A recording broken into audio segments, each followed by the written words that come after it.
Ang paggalang sa banal na pangalan ng ating Panginoong si Hesukristo ay nagmula pa noong panahon ng mga apostol. Isinulat ni San Pablo sa kanyang liham sa mga taga-Pilipos ang sumusunod.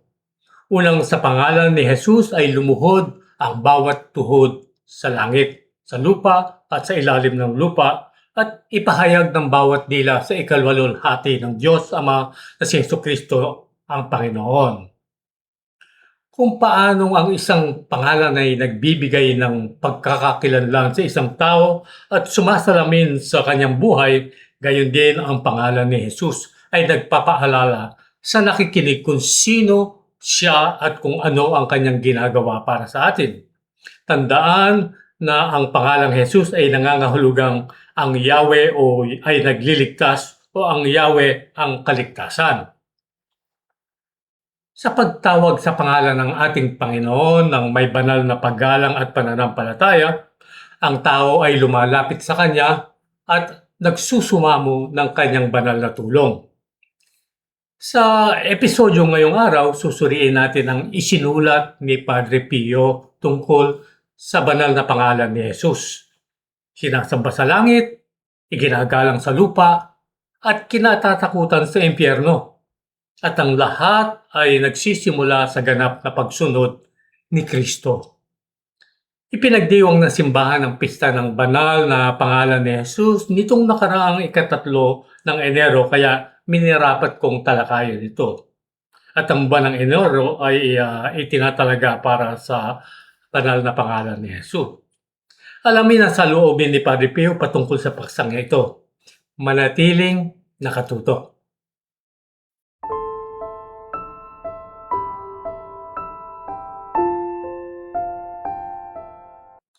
Magandang araw po sa inyo lahat. Narito po muli ang inyong lingkod, nagbabalik sa Pilipinas, si Dr. Jose Maria Alcacid. Kung ngayon pa lamang ninyo binibisita ang channel namin o muli kayo nagbabalik dito, ikinagagalak kong kayo narito. Ang karunungan ni Padre Pio ngayong araw ay maaaring magbigay inspirasyon sa inyo sa paraang hindi nyo inaasahan. Ngayong araw, naghanda ako para sa inyo ng isang sipi mula sa isa sa mga liham ni Padre Pio para sa kanyang espiritual na anak na si Rafaelina Serase.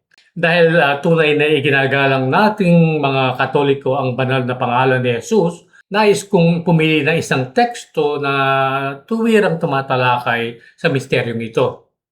At ito ang nilalaman ng siping ito. Ipinagninilayan ni Padre Pio kung paano ang pangalan ni Jesus ay pinararangalan sa langit, sa lupa at paging sa impyerno. Ngunit sinisimulan niya ito sa pagbibigay din sa kababaang loob at pagsunod ni Kristo. At sinulat niya, nais kong araw-araw mong pagnilayan ang mga kahihiyang dinanas ng anak ng Diyos at ang kaluwalhati ang idinudot ng mga ito. Sa kanyang sariling malayang kalooban at sa sukdulang antas, ikinatuwa ng banal na salitang ito na ibaba ang kanyang sarili sa ating antas sa pamamagitan ng pagtago ng kanyang banal na kalikasan sa ilalim ng belo ng katawang tao. Sa ganitong paraan, ayon kay San Pablo, ang salita ng Diyos ay nagpakumbaba hanggang sa lubusang inubos ang kanyang sarili. Wika nga, hinubad niya ang kanyang sarili at nag-anyong alipin. Pilipos, Kapitulo 2, Verso 7. Oo, mahal kong kapatid, ikinatuwa niyang itago ng lubos ang kanyang banal na kalikasan hanggang sa tanggapin ang lahat, paging ang gutom, uhaw at kahinaan, tinukso sa lahat ng bagay gaya natin, ngunit hindi nagkasala. Ang rurok ng kanyang pagpapakumbaba ay matatagpuan sa kanyang pasyon at kamatayan. Siya ay nagpakumbaba ayon kay San Pablo at naging masunurin hanggang kamatayan, maging kamatayan sa krus. Bilang bugtong na anak ng Ama, hindi siya pinilit sumunod dahil sa takot sa parusa. Hindi siya sumunod alang-alang sa gantimpala sapagkat siya mismo ay Diyos at kapantay ng Ama sa lahat ng bagay. Ang kanyang pagsunod, kung isasang alang-alang ang kanyang dakilang kalagayan, ang bigat ng inuutos at ang kasigasigang tinupad niya ang kalooban ng Ama ay lubhang nakalulugod sa amang walang hanggan, na siya itinaas at pinagkalooban ng pangalan ayon sa sinabi ng apostol na higit sa lahat ng pangalan. Bago tayo magpatuloy, nais ko munang pagtuunan ng isang puntong binibigyang diin ni Padre Pio dito, na si Jesus ay hindi napatay sa krus dahil sa takot sa parusa, ni dahil sa pag-asam ng gantimpala. Alam na marahil nating lahat ito, ngunit ang makita itong naisulat ay tumatak sa akin ng isang bagong paraan. Ipinakita nito sa akin na ang tanging naghihikayat kay Jesus ay purong pag-ibig. Ipagpatuloy po natin ang liham ni Padre Pio. Sa bisa lamang ng pangalan na iyon, tayo maaaring umasa sa kaligtasan. Ipinasya ng amang walang hanggan na ang lahat ng nilalang ay pasasailalim sa Kanya upang sa pangalan ni Jesus ay lumuhod ang bawat tuhod sa langit, sa lupa at sa ilalim ng lupa. Pagkatapos inaakay tayo ni Padre Pio sa isang uri ng espiritual na paglalakbay upang ipakita ang pandaigdigang saklaw ng pangalang ito. Si Jesus ay sinasamba sa langit sa banal na pangalan na ito na pinagalaw ng pasasalamat at pag-ibig. Ang mga pinagpala sa langit ay walang humpay na inuulit-ulit ang namalas ni San Juan, Ebanghelista sa isang pangitain. Karapat-dapat ka o Panginoon sapagkat ikaw ay pinaslang at sa iyong dugo ay tinilubos mo ang mga tao para sa Diyos. Pahayag, Kapitulo 5, Verso 9.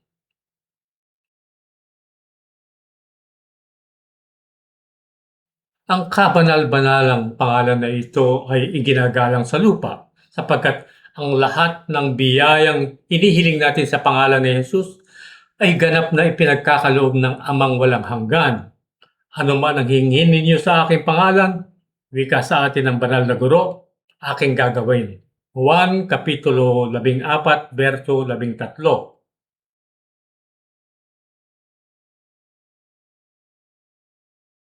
Sino ang maniniwala na ang banal na pangalan na ito ay iginagalang maging sa impyerno? Ngunit gayon nga sapagkat ang pangalan na ito ay sindak sa mga demonyo, nadudurog at nalulupig nito. Sa aking pangalan ay magpapalaya sila ng mga demonyo.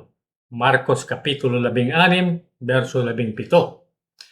Sa araw ng paghuhukom, ang mga hinatulan at ang mga diablo ay mapipilitang makibahagi sa pagpupugay na ito kapag kanilang namasdan ang napakalaking kaluwalhatian ni Jesus at maranasan ang kanyang walang hanggang kapangyarihan. Tinatapos ni Padre Pio ang kanyang pagninilay sa pagbabalik sa huling pagsunod ni Jesus sa krus na siyang nagbunga ng ganitong pangkalahatang paggalang. At sabi niya, sa pamamagitan ng pagsunod ni Jesus, niloob ng Amang Makalangit na ang lahat ng nilalang ay magpahayag at maniwala sa kabanal-banalang pangalan na ito, na ang bawat dila ay magpapahayag na si Jesucristo ay Panginoon sa ikalulwalhati ng Diyos Ama. Pilipos, Kapitulo 2, Verso 11. Kaya ano ang kahulugan nito para sa atin? Kapag sumisibol ang pagmamataas o kapag tila mabigat ang pagsunod kahit sa maliit na bagay, maaalala natin ang payo ni Padre Pio.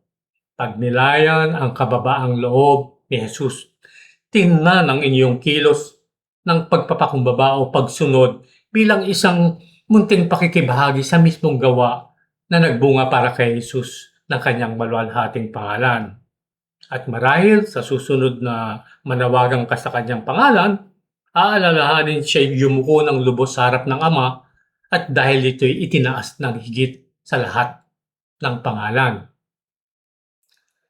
Salamat sa inyong panonood at kung nagustuhan ninyo ang video, mag-like at ibahagi o i-share ito upang makatulong sa pagpapalaganap ng mensahe ni Padre Pio. Huwag kalimutang mag-subscribe at pindutin ang kampanilya sa kanan nito upang masubaybayan ang aming mga episodyong ilalabas sa hinaharap. Nais niyo bang palalimin ang inyong ugnayan kay Padre Pio? Lumahok sa eksklusibong grupo ng aming buwanang mga donante na tinatawag na mga alagad sa kalinga ni Padre Pio. Isang natatanging paraan ng paglago at pamumuho ng espiritual at maging bahagi ng aming komunidad ng panalangin. Makinabang sa mga pamisa at panalangin bilang benepisyo. Ang mga pamamaraan ng pagbibigay ng donasyon o abuloy ay via direct deposit sa aming video account o kaya sa pamamagitan ng GCash via bank transfer. Makikita ninyo ang link sa pahina ng paglahok sa description box sa ibaba. Panoorin din sa katapusan ng video ang mga episodyong aming inirerekomenda sa inyo. Maraming salamat po sa inyong pagtangkilik at taos-pusong pasasalamat sa mga miyembro ng mga alagad sa kalinga ni Padre Pio na patuloy pong sumusuporta sa amin. Hanggang sa muli po nating pagkikita, pagpalain nawa kayo ng mahal na Birhen at ni Padre Pio at magkita-kita muli tayo sa susunod na episodyo. In nome del Padre, del Figliolo e dello Spirito Santo, e così sia. Sia lodato Gesù e Maria, e